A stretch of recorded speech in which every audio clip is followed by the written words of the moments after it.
শুধুমাত্র সুজি দিয়ে মুখে স্বাদ লেগে থাকার মতো দারুণ স্বাদের একটা পিঠার রেসিপি আজকে তোমাদের সঙ্গে শেয়ার করব। এই পিঠাগুলো দেখতে যেমন সুন্দর আর লোভনীয় লাগছে, মাশাআল্লাহ খেতেও দারুণ হয়। একদমই নরম তুলতুলে হালকা একটা পিঠা, যত খাবে ততই খেতে ইচ্ছা করবে। একটা একটা খেয়ে তো মনই ভরবে না, এত স্বাদ। একবার বানিয়ে খাবার পর দেখবে বারবার বানাতে ইচ্ছা করবে। তো চলো রেসিপিটা প্রথম থেকে শেষ পর্যন্ত দেখে নিই, আশা করছি অনেক ভালো লাগবে। শুরুতেই মিক্সিং বোলের মধ্যে নিয়ে নিচ্ছি 1 বাটি সুজি। অবশ্যই যে কোনো বাটি অথবা কাপের সুজিটা একটু মেপে নেবে, তাহলে দেখবে রেসিপিটা তৈরি করতে সুবিধা হবে। ওই বাটি মেপেই হাফ বাটি দিয়ে দিচ্ছি চালের আটা।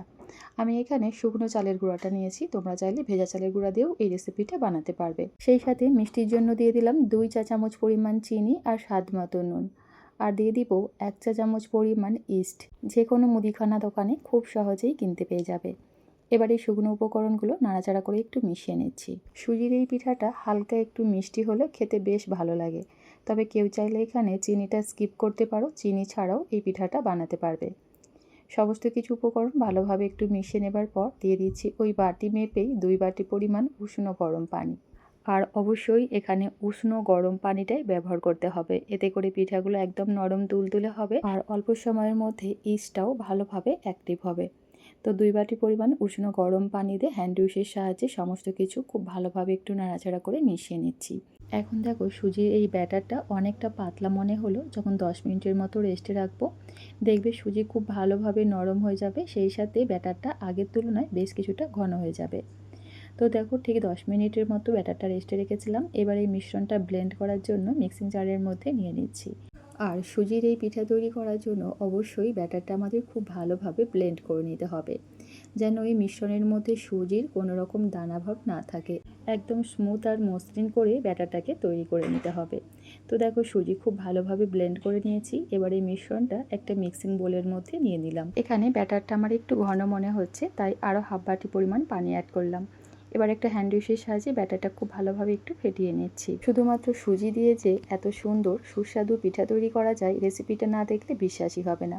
তাই প্লিজ ভিডিওটা কোনো রকমের স্কিপ না করে প্রথম থেকে শেষ পর্যন্ত দেখতে থাকো, আশা করছি তোমাদের অনেক ভালো লাগবে।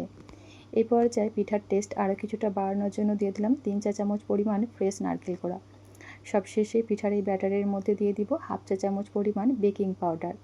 আর পিঠা তৈরি করার ঠিক আগ মুহূর্তেই ব্যাটারের মধ্যে বেকিং পাউডারটা অ্যাড করতে হবে। তো দেখো বেকিং পাউডার দেওয়ার পর আবারও ব্যাটারটাকে খুব ভালোভাবে একটু ফেটিয়ে নিচ্ছি। ভালোভাবে ফেটিয়ে নিলেই কিন্তু পিঠা তৈরি করার জন্য ব্যাটারটা একদম রেডি। আর ব্যাটারের ঘনত্বটা হবে ঠিক এই রকম, একটু পাতলা করেই পিঠার এই ব্যাটারটা তৈরি করতে হবে। এই ব্যাটারটা তৈরি করার জন্য আমি এখানে মোট 2.5 বাটি পানি ব্যবহার করেছি। প্রথমে 2 বাটি পানি দিয়ে সুজিটা ভিজিয়ে রেখেছিলাম, পরবর্তীতে আরও হাফ বাটি পানি এখানে দিয়েছি। তো একদম পাতলা একটা ব্যাটার, দেখতেই পাচ্ছ ঠিক এইভাবে ব্যাটারটা বানিয়ে নিতে হবে। এবার এই পিঠাগুলো তৈরি করার জন্য এদিকে চুলায় একটা তাওয়া মিডিয়াম ফ্লেমে ভালোভাবে গরম করে নিয়েছি। তারপর দেখো 1 থেকে 2 ফোঁটার মতো একটু সাদা তেল প্যানের মধ্যে দিয়ে ব্রাশের সাহায্যে খুব ভালোভাবে চারিধারে একটু লাগিয়ে নিলাম। এরপর পরিমাণ মতো ব্যাটার প্যানের মধ্যে দিয়ে কয়েক সেকেন্ড অপেক্ষা করব। ওই ধরো 25 থেকে 30 সেকেন্ড, এর থেকে বেশি সময় একদমই লাগবে না। এই সময়ের মধ্যে দেখবে একটা পিঠা রেডি হয়ে যাবে। এই তো দেখতেই পাচ্ছ বন্ধুরা, এই পিঠাটা কতটা সুন্দর অসংখ্য ছিদ্রযুক্ত জালিদার পিঠা তৈরি হয়েছে। পিঠাগুলো বানানোর সময় চুলার ফ্লেম লো টু মিডিয়ামে রাখবে, তাহলে দেখবে প্রতিটা পিঠাই ঠিক এরকম পারফেক্টভাবে বানিয়ে নিতে পারবে। তো চলো আরও একটা পিঠা তোমাদের তৈরি করে দেখাই। একদমই পানির মতো সহজ একটা পিঠার রেসিপি বন্ধুরা, এক দেখাতে যে কেউ খুব সহজে বানিয়ে নিতে পারবে, আর বানাতে লাগে মাত্র কয়েক সেকেন্ড। এই তো একইভাবে সমস্ত পিঠাগুলো তৈরি করে প্লেটের মধ্যে উঠিয়ে নিয়েছি। এই পিঠাগুলো দেখতে যেমন সুন্দর আর লোভনীয় লাগছে, মাশাআল্লাহ খেতেও দারুণ হয়।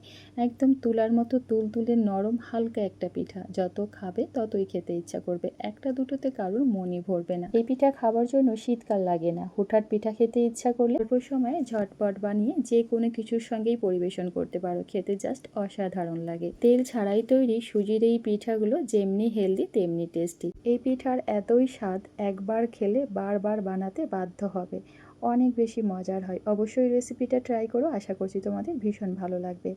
ভালো লাগলে প্লিজ একটা লাইক দিয়ে চ্যানেলটা সাবস্ক্রাইব করে পাশে থাকার অনুরোধ রইল। আজ তাহলে এই পর্যন্তই, আল্লাহ হাফেজ।